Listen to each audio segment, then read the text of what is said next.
यो 1000 को नोट मसँग करिबन 7-8 महिनादेखि छ। फेरि मसँग पैसा छ भनेर तपाईलाई देखाएको होइन है, गलत मेसेज चाहिँ नजाओस्। यो 1000 को नोट मसँग किन छ भन्दाखेरि 7-8 महिनादेखि मेरो वालेटमै हुन्छ, यो मसँगै हुन्छ।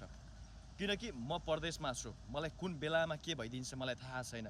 यो परदेशमा आफूलाई गाह्रो पर्दा दिने मान्छे कोही पनि हुँदैन, यो कुरो कहिल्यै नबिर्सिनु होला। मसँग छ हैन, मैले सक्छु नि, यो म त यो खर्च गर्न पनि सक्छु, मैले केही मन लागेको चिज खान सक्छु हैन, मैले सपिङ गर्न सक्छु। यो त धेरै हो नि, यसले त धेरै नै 1 महिनै टर्छ यसले त हैन। किनकि मैले यसलाई बचाएर राखेको छु। मलाई कुन बेलामा समस्या पर्छ, कुन बेलामा मलाई गाह्रो परिस्थिति आइदिन्छ, मैले कोसँग माग्ने, यहाँ कसले दिन्छ, कसैलाई दिँदैन यहाँ चाहिँ है। यो मैले आफ्नो सेफ्टीको लागि हो है। मैले के मेसेज दिन खोजेको भन्दा, आफूसँग पैसा छ भने त्यो पैसालाई चाहिँ सेभ गरेर राख्नुस्। किन भन्दाखेरि तपाईलाई कुन बेलामा काम आइदिन्छ त्यो पैसा थाहा हुँदैन। तपाईले भोलिको दिनमा गाह्रो परेर चाहिँ तपाईले अरूको अगाडि हात फिजाउन भन्दा आफूसँगै भयो भने धेरै काम लाग्छ है। बुझ्नुभयो नि। सक्न त यो पैसा नि, यो के छ र, यो 2 मिनेटमा चोइट हुन्छ एउटा कुरो हैन।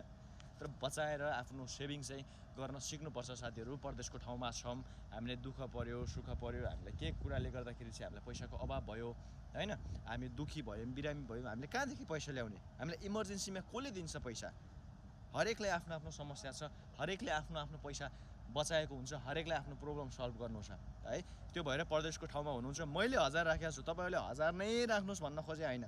तपाईँ जति सक्नुहोस् तपाईँ 100 दिराम 1 महिनामा राख्नुहोस्, दोस्रो महिनामा 100 गर्नुहोस्, 1 महिनाको स्यालेरीमा आधी घर पठाउनुहोस्, आधी आफूसँग राख्नुहोस् हैन।